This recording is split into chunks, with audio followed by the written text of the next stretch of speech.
The plasma scorched the air where Arya had stood moments before. She threw herself sideways, her combat boots skidding across the crystalline floor of the Valorian den.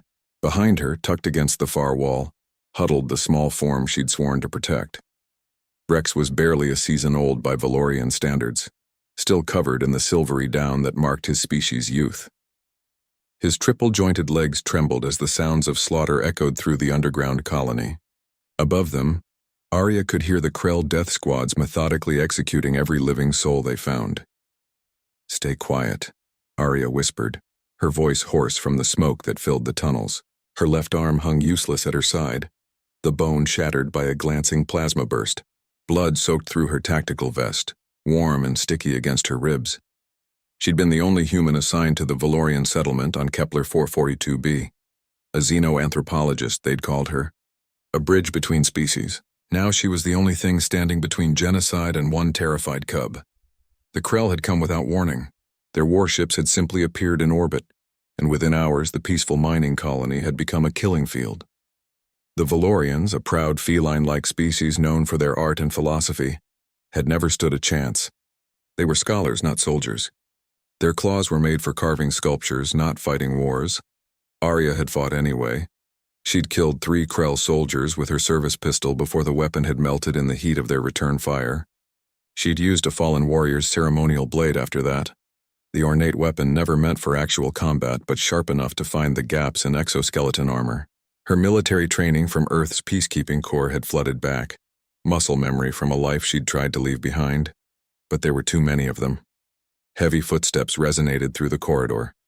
The Krell were coming closer, their chittering communication sending ice through Arya's veins. She recognized the hunting patterns. They were sweeping every chamber, ensuring no survivors. Rex whimpered, a sound that tore at Arya's heart. His large, luminous eyes, each one a different shade of amber, fixed on her face. In the months she'd lived among his people, she'd watched him grow. She'd taught him Earth songs. He'd shown her how Valorians painted with bioluminescent pigments. His mother had welcomed Arya as clan, his mother whose body now lay cooling in the main chamber along with dozens of others. "I won't let them hurt you," Arya breathed, though her vision was starting to blur. She could feel herself weakening, the blood loss finally catching up. "I promise," the promise of a dead woman, perhaps. But the only promise she had left to give. The door exploded inward with a concussive blast that threw Arya back. 4 Krell soldiers poured through the opening, their insectoid forms grotesque in the emergency lighting, their compound eyes swiveled, locking onto Vrex. Arya moved on instinct. She launched herself between the cub and the soldiers, her body becoming the shield. The first plasma bolt took her in the shoulder, spinning her halfway around. The second burned through her abdomen. The third would have struck Vrex directly, but Arya twisted, taking it in her back.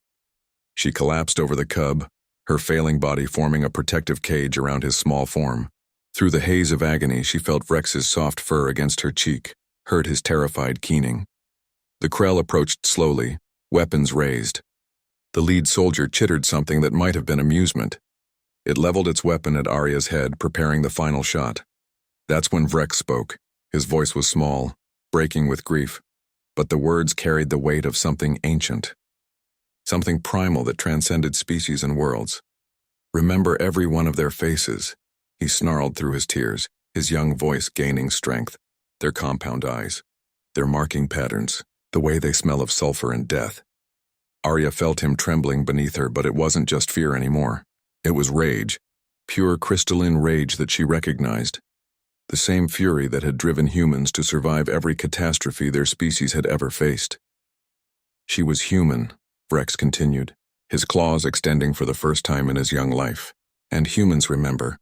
They always remember." The Krell soldier hesitated. Something in the cub's tone had given it pause.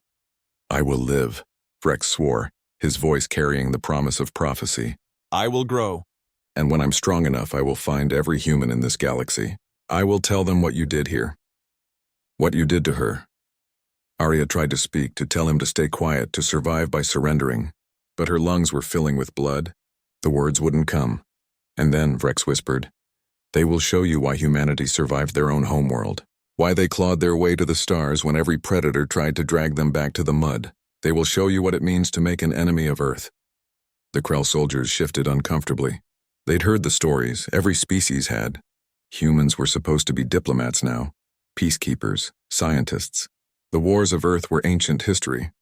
But looking at Arya's broken body, still shielding the cub even in death, they saw something that made their chitin crawl. Devotion, sacrifice, the kind of fierce, unreasoning loyalty that had once made humanity the most terrifying species in their own ecosystem. Remember their faces, Vrex repeated, his voice now a snarl that sounded far too old for his age. Because I will never forget hers. Arya's vision faded to black. Her last sensation was Vrex's small body pressed against hers, still alive. Still breathing, she'd kept her promise. The Krell soldiers backed away, leaving the cub alive. Perhaps it was mercy. Perhaps it was the beginning of their greatest mistake.